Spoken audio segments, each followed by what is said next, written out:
আপনি কি আপনার স্মার্টফোনের কিপ্যাডকেও এরকম স্টাইলিশ করতে চান? আপনার প্রিয় মানুষের ছবি বা আপনার ছবি বসিয়ে নিতে চান? এটি একদমই ইজি। তো সেক্ষেত্রে প্রথমেই আপনাদেরকে আমি যেটি রিকোয়েস্ট করব বা সাজেস্ট করব, তো সেক্ষেত্রে সব সেটিংসগুলো দেখে নেওয়া উচিত হবে আপনার, না হলে পরবর্তীতে পস্তাতে পারেন। এই সেটিংসটি যদি আপনি করে নিতে চান, সেক্ষেত্রে অবশ্যই আপনাদেরকে একটা অ্যাপস ইউজ করতে হবে, সেটা কিবোর্ডের এবং খুবই ছোট। এই অ্যাপসে চলে আসার পরে আপনারা অবশ্যই অ্যাকসেপ্ট অপশানে প্রথমে ক্লিক করে নেবেন। তো এক্ষেত্রে নতুন ইন্টারফেস ওপেন হবে, কিছুক্ষণ সময় দিতে হবে এখানে আপনাদেরকে। তারপর আপনি আপনার ল্যাঙ্গুয়েজটা সিলেক্ট করে নিতে পারবেন। তো এখানে কিন্তু বাংলা ল্যাঙ্গুয়েজও যেমন রয়েছে, আবার ইংলিশ ল্যাঙ্গুয়েজও রয়েছে, একসাথে সব কাজ করে নিতে পারবেন। তো ইংলিশে দিচ্ছি আমি। তো এইখান থেকে এই প্রথমে যেটা আসতেছে বি দিয়ে এখানে ক্লিক করে দিন।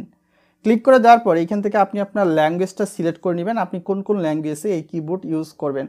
তো সেক্ষেত্রে অবশ্যই আপনি বাংলাও যেহেতু ইউজ করবেন বাংলা নিতে পারেন, তারপর হিন্দি আপনি যে ভাষাভাষী হলে তারপরে হিন্দি নিতে পারেন। তারপর নেক্সট অপশানে ক্লিক করে দিন। এখানে চলে এসে আপনার ছবি বা প্রিয় মানুষের ছবি যদি কিবোর্ডে নিতে চান, সেক্ষেত্রে অবশ্যই কিন্তু আপনাকে এখানে প্লাস আইকনে ক্লিক করে দিতে হবে। তার পরবর্তীতে বলতেছে allow AI keyboard to access phone and media on your device. তারপর অ্যালাউতে ক্লিক করেন।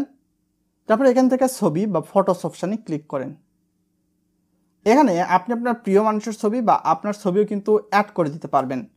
দেন আমি হয়তো বা দেখা গেল এখান থেকে আমি আমার ছবি বা আমার ভাষার ছবি অ্যাড করব। তো সেক্ষেত্রে এখানে আমি তার ছবিটা নিলাম, ক্রপ করে দিলাম, তারপর নেক্সট অপশানে চলে আসলাম।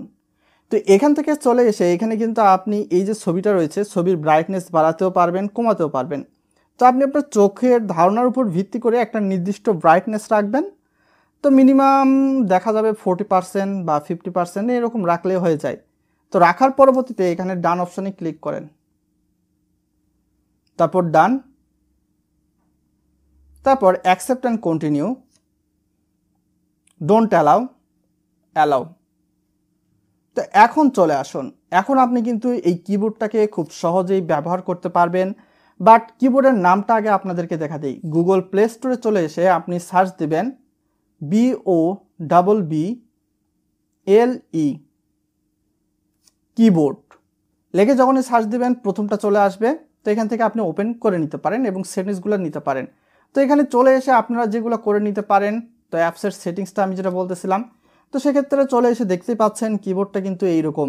এবং তার সঙ্গে সঙ্গে এই যে কিবোর্ডটা রয়েছে, এই কিবোর্ডে কিন্তু আপনি আবার এক্সট্রা করে চাইলে এরকম করেও লিখতে পারেন আপনার ধারণার উপর ভিত্তি করে।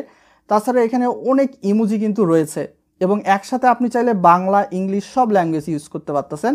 তো সেই সুবিধাও কিন্তু দিচ্ছে এখান থেকে, আবার ইংলিশ টু বেঙ্গলিও আপনি ইউজ করতে পারতেছেন। সো এটা কিন্তু অনেকটা বেটার সুবিধা আপনাকে প্রোভাইড করতেই পারে এই কিবোর্ডটি। ভিডিও ভালো লাগলে বন্ধু বান্ধবের সঙ্গে শেয়ার করে চ্যানেলটাতে সাবস্ক্রাইব করে আমাদের সঙ্গেই থাকুন। আসসালামু আলাইকুম।